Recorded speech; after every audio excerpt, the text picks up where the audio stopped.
All right, well, welcome back to the channel. My name is Kevin. I'm Tarsha. And this is, of course, Conversations with the Crawleys, where we have conversations about faith, family, relationships, and recaps, reviews, and commentary on some of our favorite TV shows. This one is all about season 3, the latest episode of Put a Ring on It. Now. All right, so if this is content that you enjoy, you know what to do. Hit that subscribe button, hit that like, request notifications. And share. And of course, we will see you in the comments. All right. So again, shout out to everybody, because I know some of y'all watch just one of our, some of our recaps. But we appreciate all of our KT squad for your prayers, your thoughts as we were kind of battling COVID. We're back. 95% for you. 99.5% for me. So we're good. Appreciate it. All right. So picking up kind of like last episode. I don't know if I like how they're cutting this season. I like that we went through the dates and then we got the chance to talk with Dr. Nicole at the end. Yeah. And the way they cutting this, it's like they realize, oh, we're at the mark, so we're just going to cut it and start a new episode. I don't like that. Or if they're trying to create a cliffhanger about talking about, it's the wrong one. I think it should go together. But anyway. Yeah, so basically where we ended off the last episode and now coming into this episode, Charlie is talking about how she feels scolded by Otis. And Otis, realizing it or not, kind of confirms that he does scold her. Yes. Because he basically was like, she's feeling that not always when I do scold her, she doesn't always respond or what have you. Some way he put it. Right. Where it was like, yeah, you just basically said you scold her like she's a child. You may not do it as often as she thinks you do. Right. But you do it. Yeah. So his victimhood starts kicking in. Victimhood.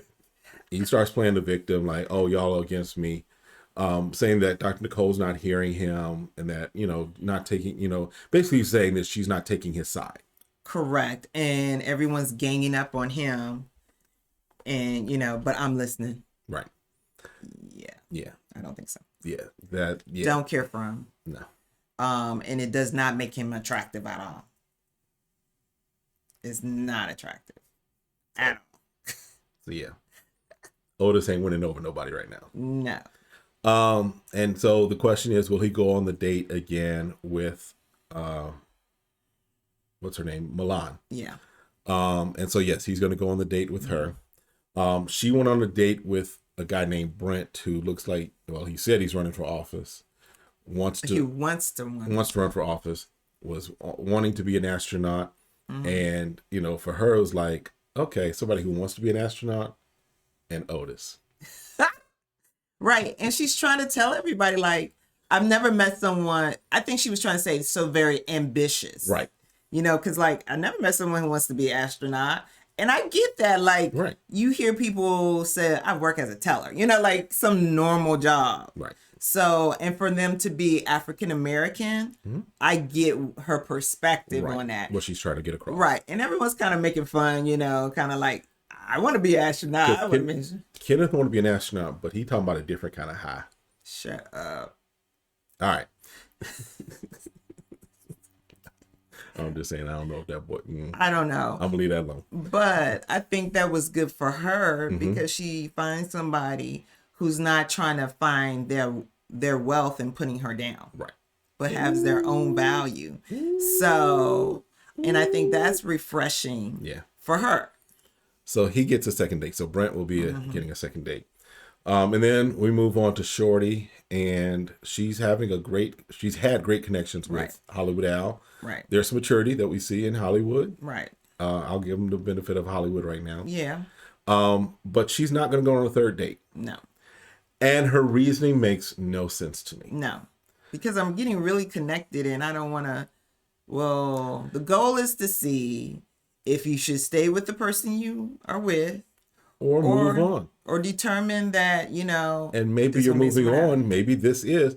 Because she makes a statement. She says, Hollywood, and agree with it, disagree with whatever. She says Hollywood is the kind of man that she's prayed for. So if you're praying for a Hollywood. Right. that's what you pray for, right? Right. That's what she's praying for. Right.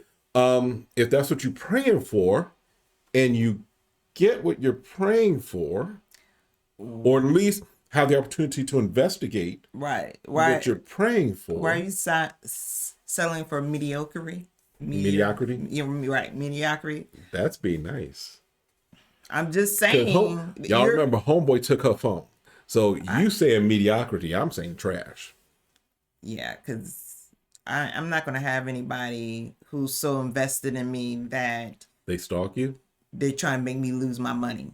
If I lose my bag because of you, we have already done a long time ago. Yeah.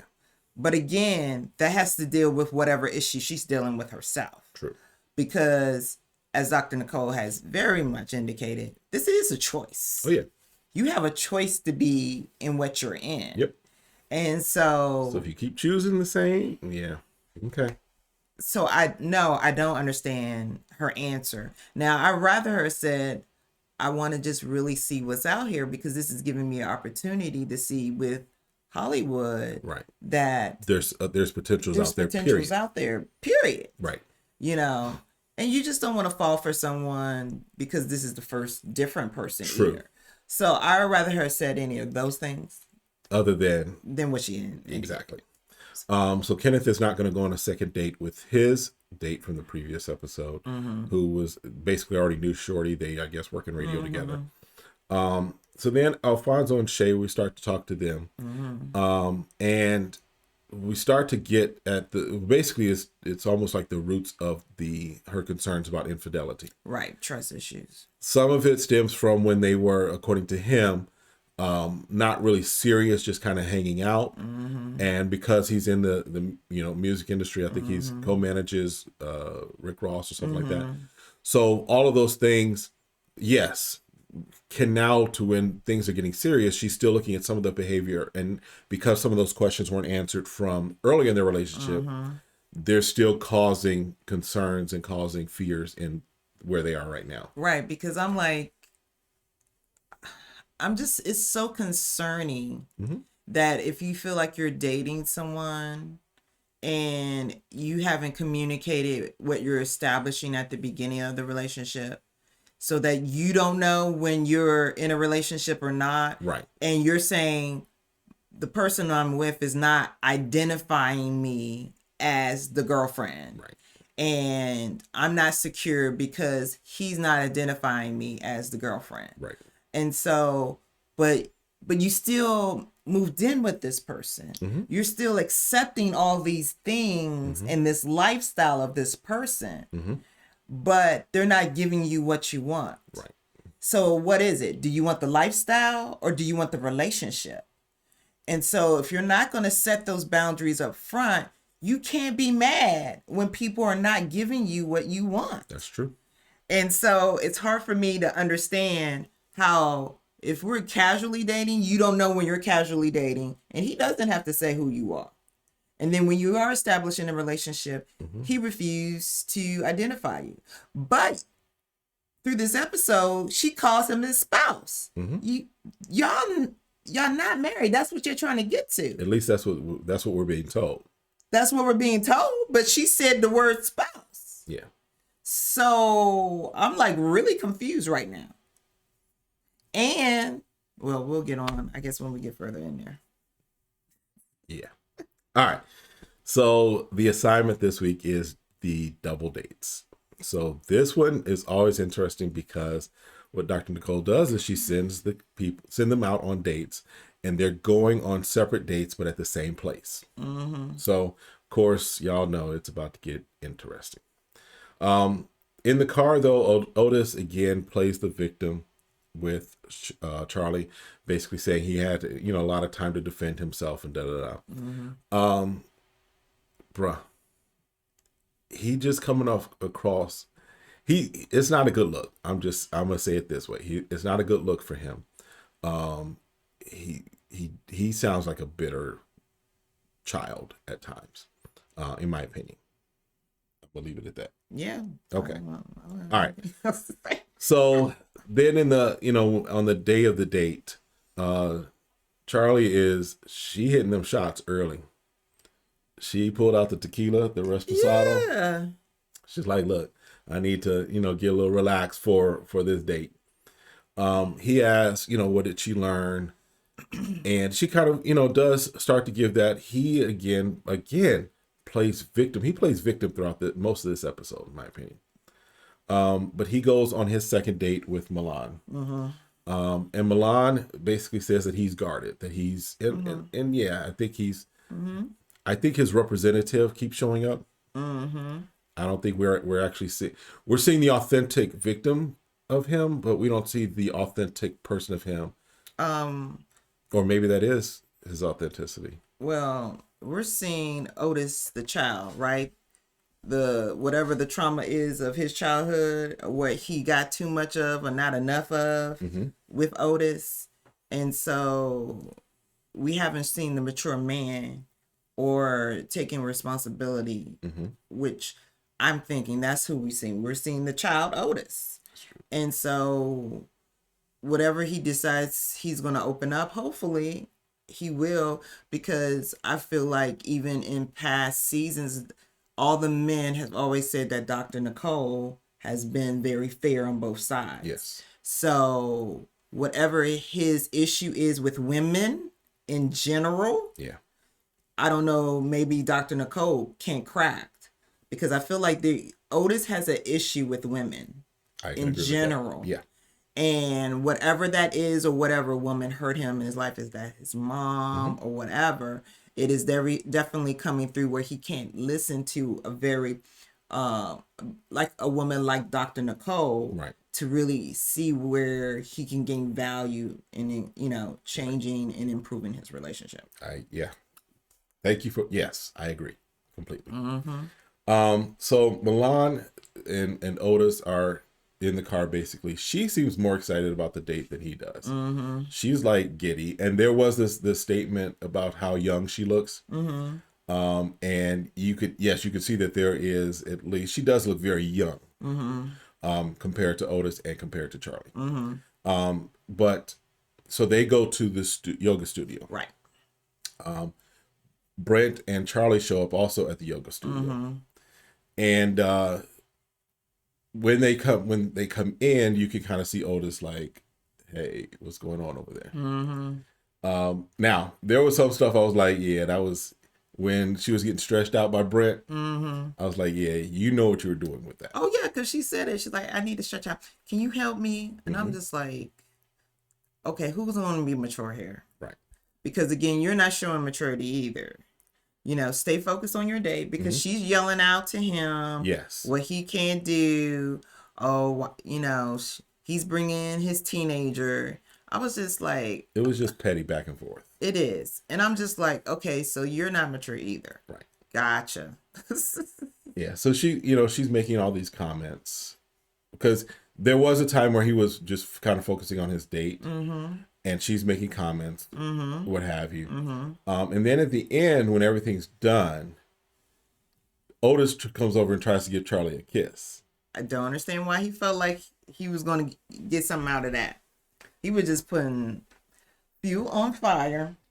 It wasn't the chess move you thought it was. Bro. No, not at all. Not at all. It didn't create nothing but you have to roll your mat up and walk out. Because, and Charlie did kind of say this. She was like, it was one trying to put some intimidation or do something for Brent, but it kind of backfired because it also, on his date with Milan, it's just like, how you just gonna spend time with me? And then I understand you got to go home to her, right? Right. I understand that's who you're connected with, right? But can you at least give me the respect to the end of the day? So yeah. But again. All right. So then,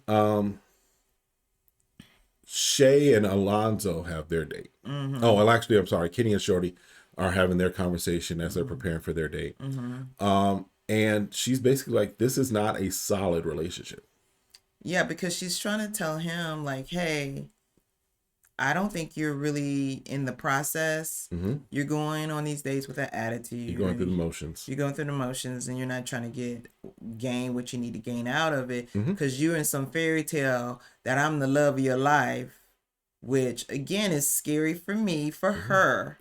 that he feels like he has to do everything in his power to keep control of their relationship because he's the being passionate and loving the person you're with is great to an extent. Yep.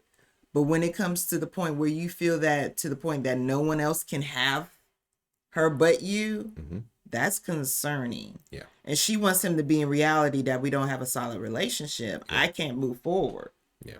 So. Because he questions if she's willing to put in the work. And it's like, she's putting in the work. But the fact that, like you said, he's going through the motions, that he's just going on dates, but not really invest. Because at least with Shorty, she's like, okay, she's having conversations with, in this case, with Al, right? With Hollywood. They were having good conversation. I didn't get that same thing with Kenneth going on his date. I think the second one was a little bit more intentional. For Shorty and Hollywood? For Kenneth. Oh. And the girl with the crawfish. Because she was really trying to get out of him, like, you sure this is what you need, blah, blah, blah. Right.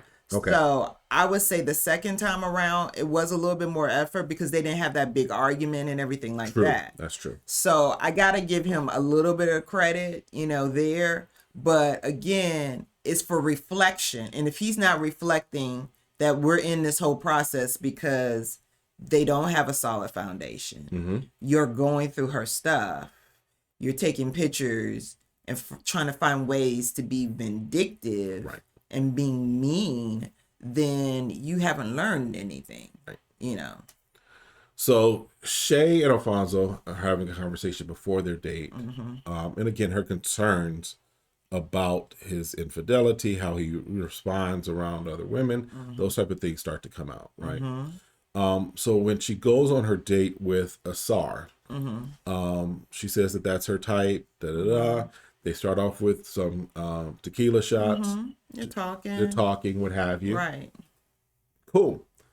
Alfonso meets up with Tay Cherie from Detroit outside. They come in. And Shay just starts almost from the beginning interjecting in the date over there. So it's like, okay, y'all know that there was an assignment to this. This wasn't like you caught him out on a date. It was a surprise. Like you didn't know that he was going to be there. You knew it. It's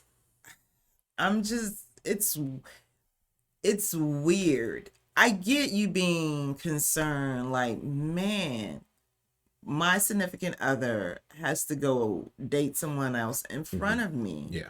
But for the point where you're at a public restaurant, this is a real restaurant. It's not like this is on a studio. Right.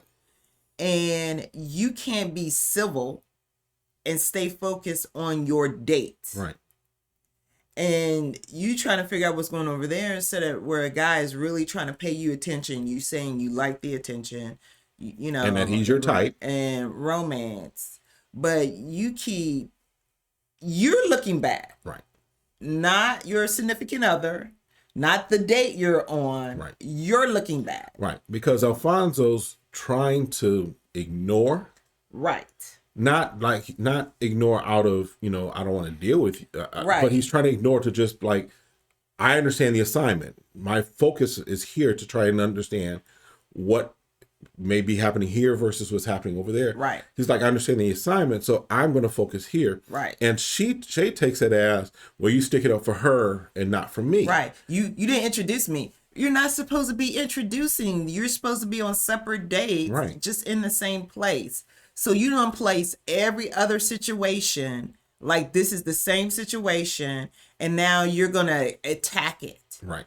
And I'm like, this is not the way to attack it, because you can't control anyone else. Right. And that's what I feel like the assignment is for Dr. Nicole, is to get across to them, is that you want someone to trust, they have to do it on their own. Right.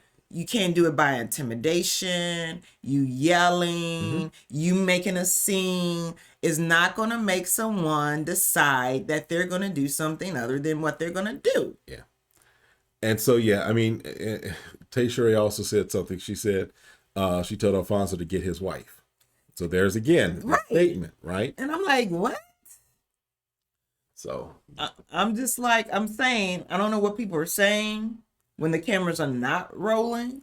But I think I've seen on Instagram that they are actually married now. Mm-hmm. I don't know where it was in the filming of this. Mm-hmm. So I'm wondering if they are actually married, because this wouldn't be the first time that we've had concerns about the relationships of the participants, because y'all know last season there was what really seems to have come out, that there was a fake relationship put together for the cameras with Smoke and Alexia. So we'll see this season. I don't know if they're already married and now it's just the drama effect of this. I don't know. But it's just, it was not a good look. It was not a good look. Not a good look at all, as far as the way things went down.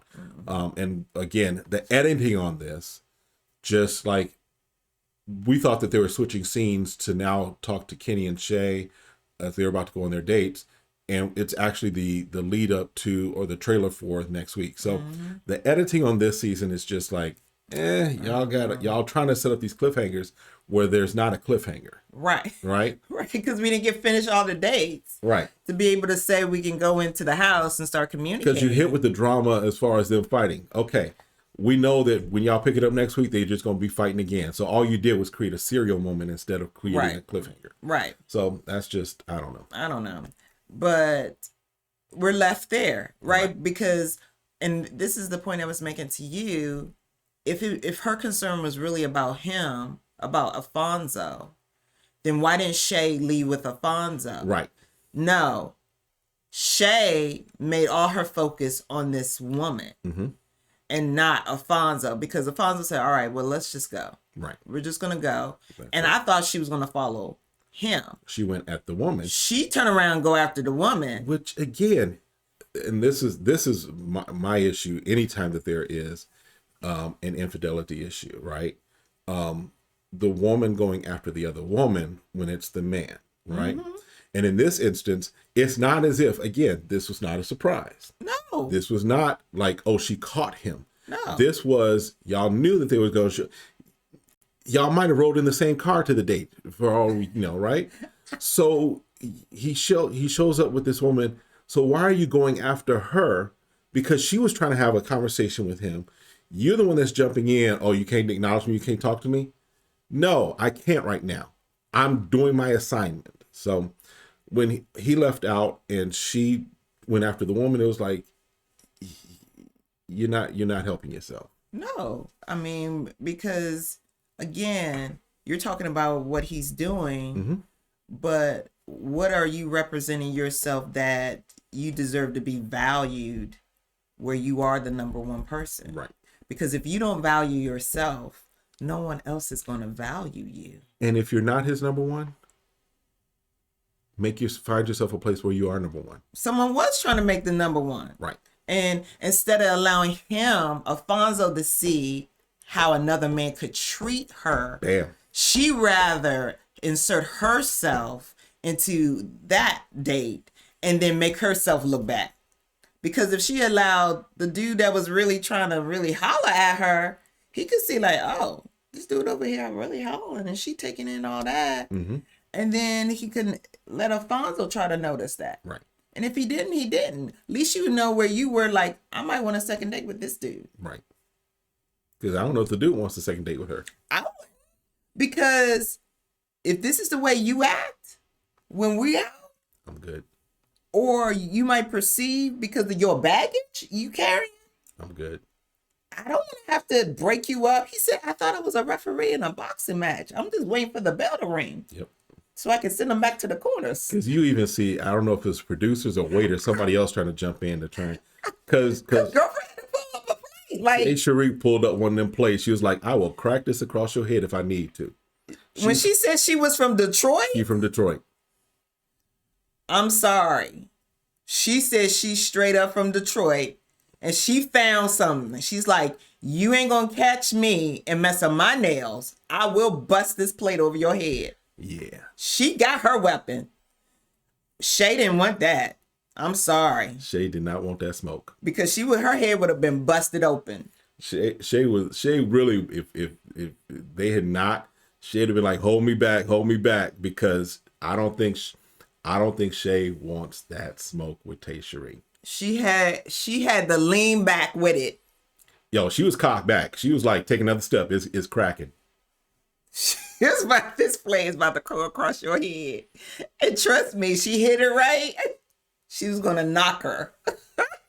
So, all right, let's. So it ended kind of awkwardly, and we'll just end it on that. It was a hot mess. This season is interesting, positively and negatively. Right, because you see the severity of how people treat each other and decide to be in a relationship and live together. Yeah. And get to this extent. And now they have to decipher if they can do enough therapy to even be engaged. So I'm gonna give these predictions real quick. Okay. I think by the end, I think Shay and Alfonso will be okay. And part of that is yes, because I think on their Instagram, I think they're married. So I think at the end of this entire process, they'll be okay. I don't have high hopes for Otis and Charlie, and I definitely don't have high hopes for Kenneth and Shorty. I don't know. Again, unless someone decides that they're gonna take in and decide to have some type of growth and healing, and that they don't have to end up or be treated the way they're being treated. Right. Because some of the severity of what I'm seeing as a red flag, I don't think they should be treated in that manner. Right. And that's just not a behavior that just changes overnight. Not at all. So I can't say at this point, because they may decide to stay in this, because if you allow people to talk to you in a certain way and you allow people to behave in a certain way, where they're messing with your livelihood, they're not valuing you and treating you like a kid.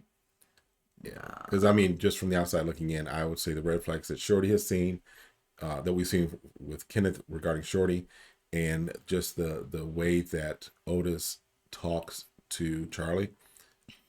So if someone would ask, because one of the questions we sometimes get is what if our daughter had to deal with one of these?